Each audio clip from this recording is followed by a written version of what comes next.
Hi everyone, Paul Akers, and welcome back to the American Innovator. We leave Franz Josef Glacier and we go down to Milford Sound. Now that's even further down south in the southern island. Now I've never heard of this place before, but let me tell you, what you're about ready to see is once in a lifetime, and I'm not kidding.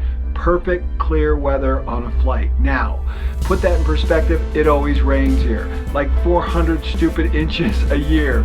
It's always raining. They have thousands of waterfalls coming out of the mountain. But today, a perfect day. Not just a perfect day, but a perfect day with no wind. So the pilot flew so close to the mountains. I'm a pilot and I thought he was out of his mind. I literally thought to myself, okay, at least I'm gonna die in a beautiful place on a beautiful day and it's all gonna be wonderful. But to be honest with you, I thought he was flying way too close. I thought a single downdraft, this plane's going down with all 12 of us. But no, nothing like that happened because it was perfect. And I'm talking perfect, not a bump anywhere. It was just unbelievable. Now these are considered the southern Alps of the southern island of New Zealand. And as we go across here, you're going to see we're going to come up on the Tasman Sea right here. And that is the opening to Milford Sound.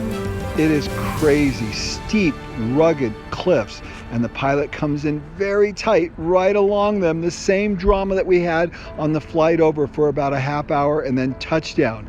Now this is one of the busiest airports in all of New Zealand and it's in the middle of nowhere.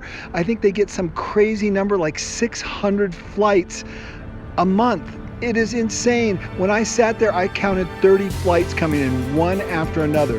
Then we got on a boat, we went out into the Sound, and the waterfalls were, well, unbelievable. And the captain told me that normally it's always raining here, and it's a completely different experience because there are thousands of waterfalls coming off these cliffs, dropping thousands of feet down into the Sound below. It was just crazy, but we got it on like the only perfect day ever. And when we got back to the airport, we asked the pilot, so how often do you fly there? And he says, well, not very often because the weather's always bad. What do you do all the time? Drink coffee.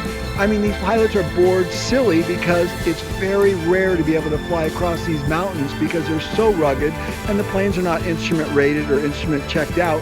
And so they just got to sit on the ground. But then when a day like this opens up, it seemed like all of New Zealand was flying in there, that one plane after another. And we flew back and we saw great topography everywhere. We landed back in the airport. We pinched ourselves and said, how could we be so lucky to get this outrageous weather? I'm sorry, but tomorrow won't be this good, but I'll try as best I can.